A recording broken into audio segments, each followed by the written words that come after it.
আমি এই দেশের একদিনকে জন্য হলে এমপি হতে চাই, কারণ আমি সংগ্রাম করেছি, আমি লড়াই করেছি, আমি নিজের জীবনের জন্য ঝুঁকি নিয়ে কাজ করেছি। ইশরাত ভাই আজকে যেহেতু আদালত থেকে তাকে মনে করি মেয়র পদ ফিরিয়ে দেওয়া হলো, আমার প্রশ্ন হলো পুরো বাংলাদেশ এবং যারা আইন প্রশাসন আছেন, যারা এই মনে করেন মেয়র পদ থেকে ফিরে দিচ্ছে তাদের কাছে, আওয়ামী লীগের আমি আওয়ামী লীগের সময় যারা নির্বাচন করতে সবাই সবকটা নির্বাচন অবৈধ ঘোষণা করা হয়েছে।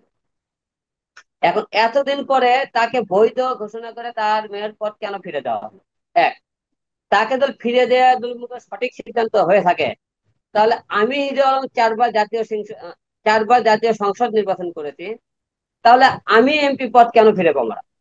আমি আওয়ামী লীগের আমলে মার খেয়েছি, তারপরে লাঞ্ছিত হয়েছে, অনেক অত্যাচার সহ্য করেছে, তাহলে আমাকে কেন দেওয়া হবে না?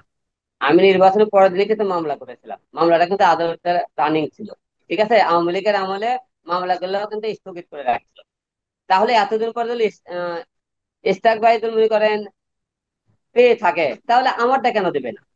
আমার প্রশ্ন হলো আমার কথা হলো যে, আমি এই দেশের একদিনকে জন্য হলে এমপি হতে চাই, কারণ আমি সংগ্রাম করেছি, আমি লড়াই করেছি, আমি নিজের জীবনের জন্য ঝুঁকি নিয়ে কাজ করেছি। এবং এই দেশে মনে করেন অনেকেই দেখবেন সেই টাইমে আওয়ামী লীগের আমলে অনেক নেতা খেতা কথা বলেনি, সবাই ঘরে চুপ করেছিল, কিন্তু আমি হিরো আলম জীবনে ঝুঁকিলে মাঠে ছিলাম, কথা বলেছি। তাহলে আওয়ামী লীগের আমলে দিল মানে অবৈধ মনে নির্বাচন হয়ে দিল, তাদেরকে বৈধ হিসাবে তাদেরকে মনে করেন তাদেরকে ফিরে দেওয়া হয়, তাহলে আমি কেন পাবো না? প্রক্রিয়ায় তারা ফিরে দিবি না কিভাবে ফিরে দিবে তাদের ব্যক্তিগত বিষয়। আমার কথা, আমি নির্বাচনে পাশ করেছিলাম, আমাকে তারা এমপি হিসেবে ডাইরেক্ট ঘোষণা দিবে, এটাই আমার একটাই দাবি। হ্যাঁ, কারণ আমি ভাই, আমি যখন বলেন। নির্বাচন করি আমার তো প্রমাণ আছে, কিছু প্রমাণ বলে। যখন বগুড়া 4-এ নির্বাচন করলাম, আমি মনে করেন আমাকে তারা 10টা আসনের ফলাফল ঘোষণা না দিয়ে ডাইরেক্ট মনে করেন বলে দিল, তাই ডিক্লার দিয়ে দিল যে হলে যে অমুক লোক পাস, কানসেন পাস।